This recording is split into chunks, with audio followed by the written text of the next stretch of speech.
ሰላም ሰላም ሰላም ቤተሰቦች እንዴት ናችሁልኝ? ደህና ናችሁልኝ? እኔ ደህና ነኝ። ክብሩ ይስፋ ብያለሁ ለባለቤቱ። ቤተሰቦች በቅድሚያ እንኳን ሆሳዕና በዓል በሰላም አደረሳችሁ። በእርግጥ ትላንትና ነበረ ማለት የነበረብኝ፣ ትላንትና ቪዲዮ ስላልሰራሁኝ ዛሬ ባገኘኋችሁ እድል እንኳን አደረሳችሁ ለማለት እፈልጋለሁ። ቤተሰቦች ዛሬም እንደተለመደው ለእናንተ ወቅታዊ አዝናኝ ቁም ነገር አዘል ቪዲዮዎችን ይዤላችሁ መጥቻለሁ። ቤተሰቦች ለቻናሉ አዲስ የሆናችሁት ደግሞ ሰብስክራይብ በማድረግ ይህንን ቻናልን ፋሚሊው ስል በትህትና ጠይቃቸዋለሁ። በተጨማሪም ቪዲዮ ላይክ ማድረግ እንዳይረሳ፣ ምክንያቱም ላይክ ባደረጋችሁ ቁጥር ለብዙዎች ተደራሽ እንዲሆን ይረዳኛል። ስለዚህ ቤተሰቦች ይህ ቪዲዮ ለብዙዎች ስለሚያስፈልግ ላይክ በማድረግ ቪዲዮን ጀምሩልኝ። ወደ ቪዲዮዎች እንሄዳለን። አብራችሁን ቆዩ። ሆሳዕና ዛሬ ከቸርች ወደ ቤት እየተመለስኩ እያለ አንድ እህታችን አግኝታኝ ይህንን ነገር ሰጠች። ሆሳዕና ይባላል። ኢየሱስ ክርስቶስ በውርንጭላ ላይ ተጭኖ ወደ ኢየሩሳሌም የገባበትን ቀን እኛ ኦርቶዶክሶች የምናከብርበት ቀን ነው። እኛ ኦርቶዶክሶችን የምትወደን ከሆነ ይህንን ነገር ግንባርህ ላይ አድርገህ ፍቅርህን ግለጥልን አለች። ይሄ ነገር ግን ሲደረግ ነጠላ መደረግ እንዳለበትም ነግራኛለች። ላድርገው፣ ይሄንን የማድርገው እንደምወዳችሁ ለማሳየት ነው። ይሄ ነገር የእናቴ ነው። ይሄ ነገር ይደረግ አይደረግ አላውቅም፣ ብቻ እንትና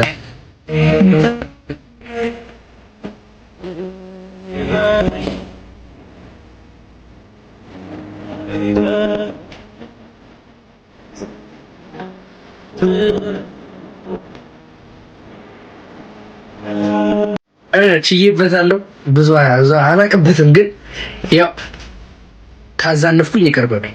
ይህንን ስርዓት በመከተል ለኦርቶዶክስ እህትና ወንድሞቼ ፍቅሬን ለመግለጽ አንድ እህታችን ግድ ብላኛለች እንደነገርኳችሁ።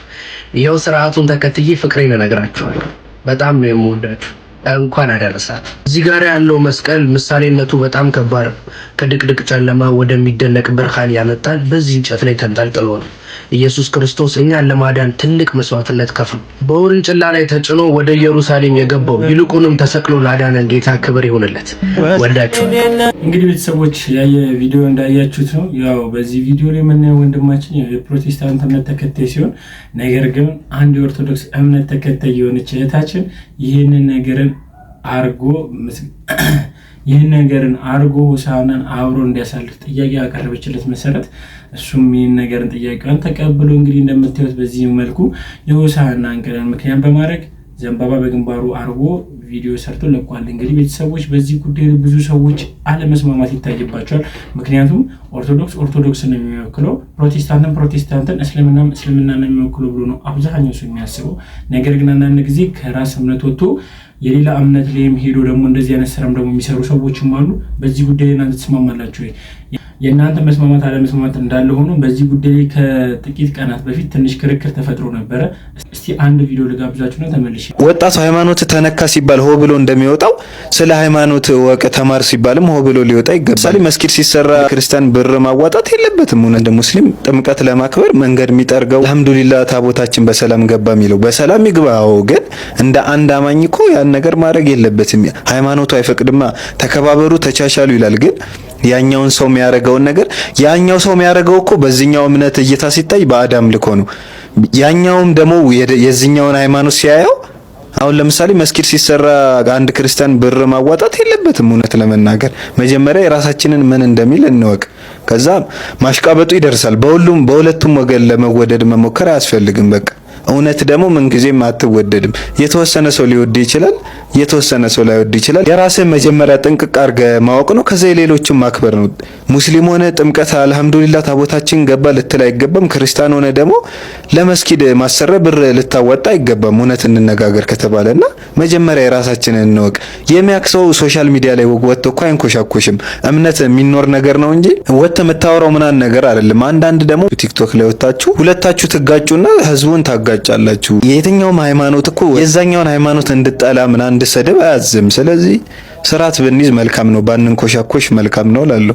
የቀረው ላይ መጨመሪው ዘይት ማሽቃበጥና መከባበርን መለየት አለብን። ወንዝ ዳር መቀደስ ሰይጣን ለመቀስቀስ ይላል ያገሬ ሰው። የሰውን አብጠልጥሎ የራስን አንጠልጥሎ የሚባል ነገር አለ። እንግዲህ ቤተሰቦች ወንድማችን የተናገረውን ነገር አይታችኋል። እኔ በዚህ ጉዳይ ላይ እስከዛ ድረስ ያልገባኝ ነገር ነው። ምክንያቱም አንድ እምነት ከአንድ እምነት ጋር የሚለያይባቸው የራሳቸው መስፈርት አለ። እነዛ መስፈርቶች ጥቂት አይደሉም። ጥቂት አይደለም፣ በቃ ሙሉ በሙሉ አንድ እምነትን የሚለያዩ ናቸው። እና በዚህ የተነሳ አንዱ እምነት የሌላው እምነት አለ አይደል እንደ ባዕድ አምልኮ ወይ ደግሞ የስተት ጎዳና ነው ብሎ ነው የሚያስቡ። ስለዚህ አንዳንድ ሰዎች መቶ ሶሻል ሚዲያ ላይ መወደድን ለማግኘት ብለው የሚያደርጓቸው ነገሮች ናቸው ብሏል። እሱም እንዳለው ነው። እኔ በዚህ ጉዳይ እስማማለሁ። ቅድም አሁን የሆሳዕናን የሰራው ልጅም እንግዲህ እኔ ከማሽቃበጥ ነው ወይንስ ከሞደር ነው ብዬ ግራ ገባኝ። መከባበር ያለ ነው፣ መከባበር ያስፈልጋል። ለአንድ ሀገርም ለእምነትም ለማንኛውም ነገር መከባበር ግድ ይላል። ነገር ግን ደግሞ መከባበር ደግሞ አልፎ አሁን ይሄ መከባበር እንባለን ከመከባበር አላለፈም። እስቲ በዚህ ጉዳይ ላይ የራሳችሁን ሀሳብ አስተያየትን እስቲ ኮሜንት ሴክሽን ላይ ቤተሰቦች አጋሩኝ። እስቲ ኢየሩሳሌም ሆይ ምስጋናን ጀምሪ መለከትን ነፊ። እንግዲህ አርቲስት ማርያም አባተ በእስራኤል ተገኝታ እንግዲህ የሆሳዕና ክብረ በዓልን በዚህ መልኩ አክብራለች። በጣም ውብና በሚያምር ሁኔታ እንዲሁም ደግሞ የድሮዎችን አልባሳትን በመልበስ ያዋላረ ታሪክን እንግዲህ በትውስታ ለመውሰድ ሞክራለች። እንግዲህ እሷ እንዲህ በመሰለ ሁኔታ ሆሳዕና አክብራለች። ቤተሰቦች በጣም ደስ በሚል ሁኔታ ነው ያከበረችው። እንግዲህ በጣም ደስ ይላል። ይህ ልጅ የሚያደርገው ነገር ከ1 ዓመት እስራት እስከ 10,000 ብር የገንዘብ መቀጮ እንደሚያስቀጣ መገንዘብ አለበት። ጠበቃና የሕግ መምህር አበባየሁ ጌታ እንዲህ ብለዋል። ጸያፍ ወይም ለመልካም ጸባይ ተቃራኒ የሆኑ ነገሮችን መፈጸም ወንጀል ነው። ይህ ግለሰብ ወንድ ሆኖ ሳለ የሴቶችን ጡት ማሳዣ ለብሶ በሴተኛ አረማመድ አትወክ እያደረገ በአዲስ አበባ ጎዳናዎች ሽርብትን እያለ ለቲክቶክ ቪዲዮ እየቀረጸ ይገኛል። የተመሳሳይ ጾታ ግንኙነት ጉዳይ እጅግ በጣም አሳሳቢ በሆነበት በዚህ ጊዜ ምዕራባውያን በፊልሞቻቸውና በተለያዩ መንገዶች ወጣቱን እየመረዙ ባሉበት ወቅት እንዲህ አይነት ለመልካም ጸባይ ተቃራኒ የሆኑ ድርጊቶችን እየፈጸሙና እየተቀራረጹ በቪዲዮና በሌሎች መልኮች ለሕዝብ ማሰራጨት እስከ 1 ዓመት የሚደርስ እስራትና እስከ 10,000 ብር ድረስ የሚያስቀጣ ወንጀል መሆኑን መገንዘብ ያስፈልጋል ብሏል። ለተጨማሪ መረጃ እንግዲህ ፎሎ ማድረጋችሁን እንዳትረሱ። መልካም ምሽት። እንግዲህ ቤተሰቦች ከሰሞኑ በጣም ጸያፍ የሆነ ተግባር በአዲስ አበባ ጎዳናዎች ላይ ሲካሄድ ነበረ። ከነዛ መካከል አንዱ ይሄኛው ነው። ምክንያቱም አላስፈላጊ ወይ ደግሞ በዓላችንን በዓል ጠል የሆነ ስነ ምግባር የሌለው ድርጊት ነበረ ሲያደርግ የነበረው። እንደምታዩት የሴቶችን አልባሳት ለብሶ ልክ እንደ ግብረ ሰዶማውያን እንደዚህ ባለ ሁኔታ በተለያዩ በአዲስ አበባ ጎዳናዎች ላይ የተዟዟረ የቲክቶክ ቪዲዮ ሲሰራ ነበረ። ይህ ነገር ምን አይነት ጸያፍ እንደሆነ መረዳት አለብን። ምክንያቱም ያው ትውልድን ይገላል፣ ትውልድን ያጠፋል። ስለዚህ በዚህ ጉዳይ ላይ ያው መቼስ ይቅር የማይባል ጉዳይ ነው ወይ ደግሞ አንድና ሁለት ማሰብ የማይገባ ነገር ነው። ያው በጣም አስነዋሪ ድርጊት ነው። የሆሳዕና ዕለት አህያዋ የተሸከመችውን አታውቅም። በሄደችበት ይሰገዳል፣ ይነጠፋል፣ ይጎዘጎዛል፣ ይዘመራል። እሷ ከራሷ ስለመሰላት እሱ ወርዶ ከተሰቀለ በኋላ ያ ሙዚቃና ግርግር አምሯት ወጣች።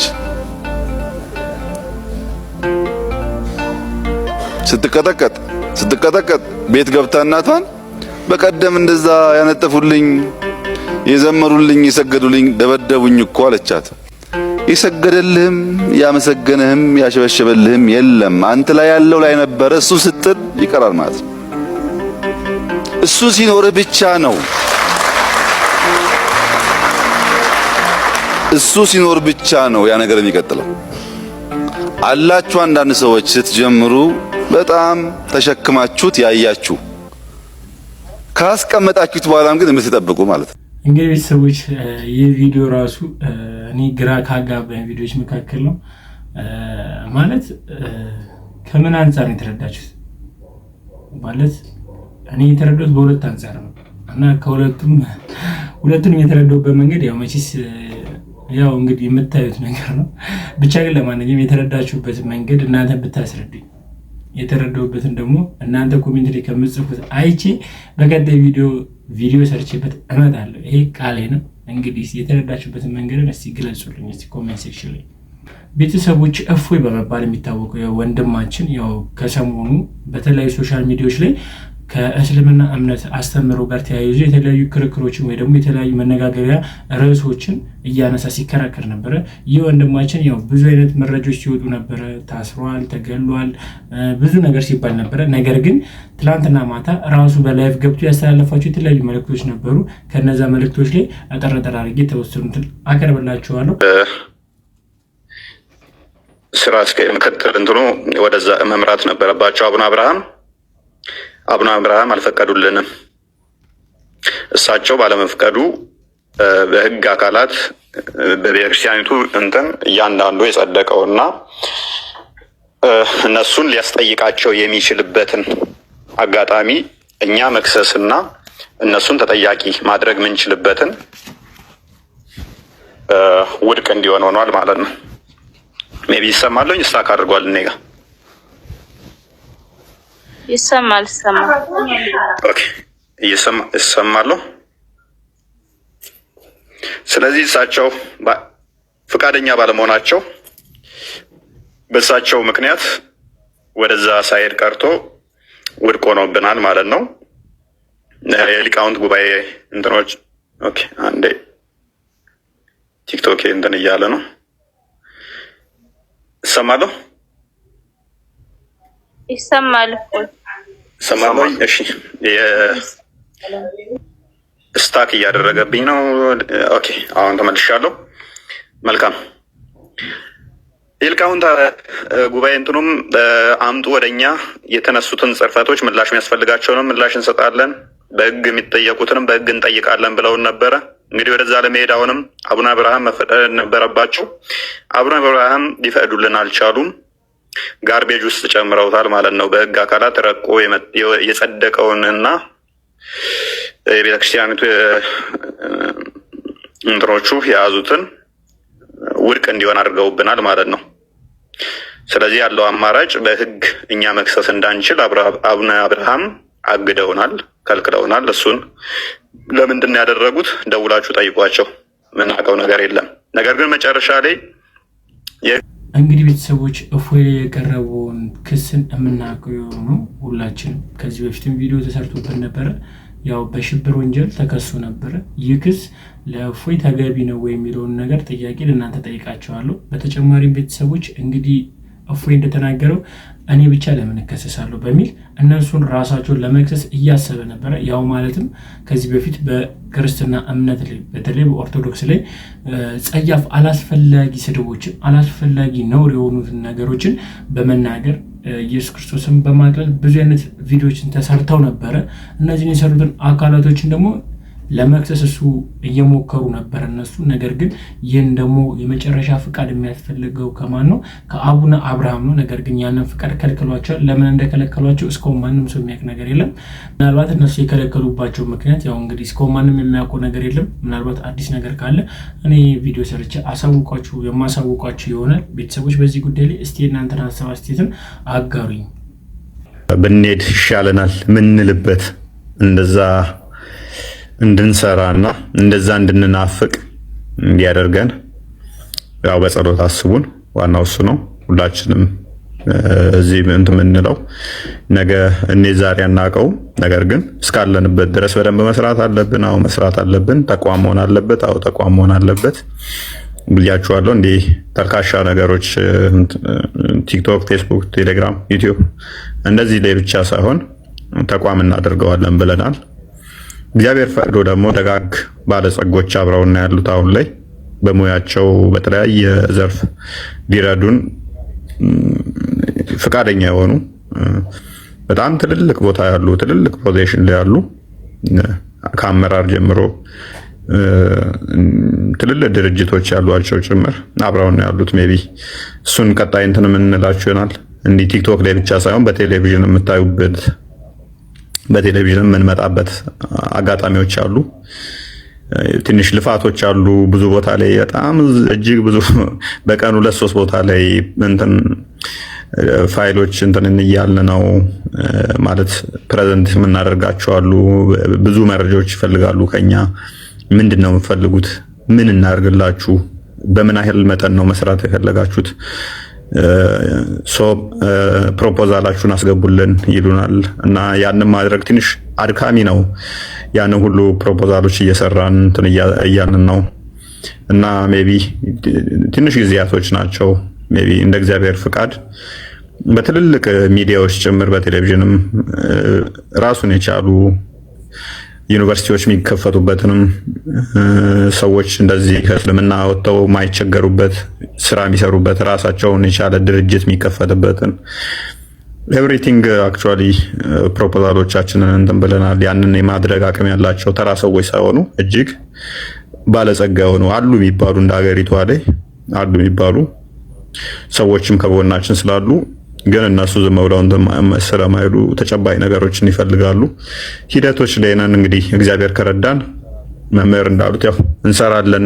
ከቆየን እኛ ባንሰራውም ደግሞ ለሚመጣው አትሊስት ከኋላችን ላለው ለሚመጡት የሆነ ነገር ጥለን እናልፋለን ብለን ተስፋ እናደርጋለን። አትሊስት 2000 ዓመት ቤተክርስቲያን ተቀምጣ እስልምና ላይ ምንድነው ያላት ምንድነው እሱ ምን ሰርታለች ሲባል አይ ፕሮቴስታንቱ ላይ ነው የሰራችው እስልምናን ተተዋለች ሚል መሆን የለበትም። እስልምና ላይ ይኸው እንደዚህ ተቋም አላት። ከእስልምና ላይ የሚመጡ እንደዚህ ድርጅቶች አላቸው የሚሰሩበት። እኛም ብቻ ማሳደድ አይደለም ከእስልምና የሚወጡ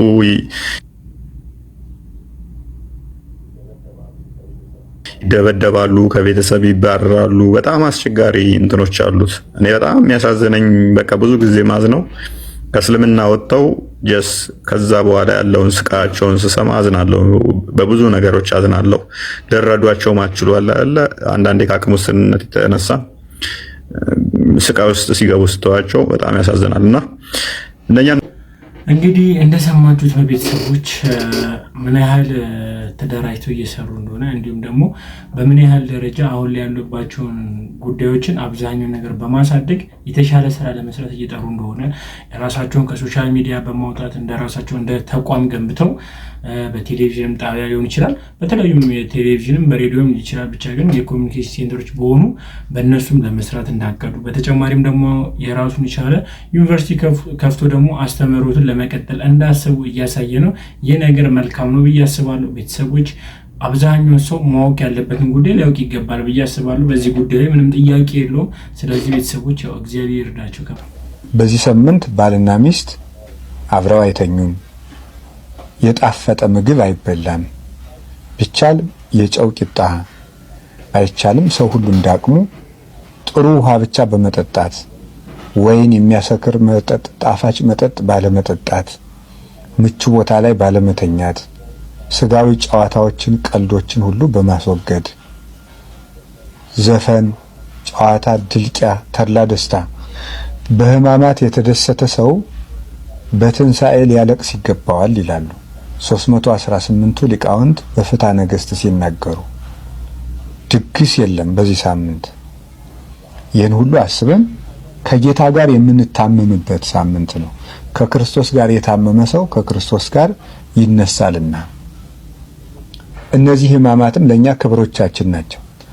ቤተሰቦች በመግቢያ እንኳን ለሆሳዕና በዓል በሰላም አደረሳችሁ ብዬ ነው የገቡት። በተጨማሪም ደግሞ እንኳን ለሰሙነ ሕማማትም በሰላም አደረሳችሁ ለማለት እፈልጋለሁ። ቤተሰቦች በሰሙነ ሕማማት ምን ማድረግ እንዳለባችሁ ምን መደረግ እንዳለበት እንግዲህ መምህራችን አባ ገብረ ኪዳን የተናገሩ ሲሆን ይህን ነገርን ለመተግበር ይህን ነገር ለመፈጸም ያብቃን ፈጣሪ። ቤተሰቦች በተጨማሪም ለዛሬ ይዤላችሁ የመጧቸው ቪዲዮዎች እኚህ ይመስላሉ። በእነዚህ ቪዲዮዎች ላይ ሀሳብ አስተያየታችሁን ኮሜንት ሴክሽን ላይ እንደምትገልጹልኝ አልጠራጠርም።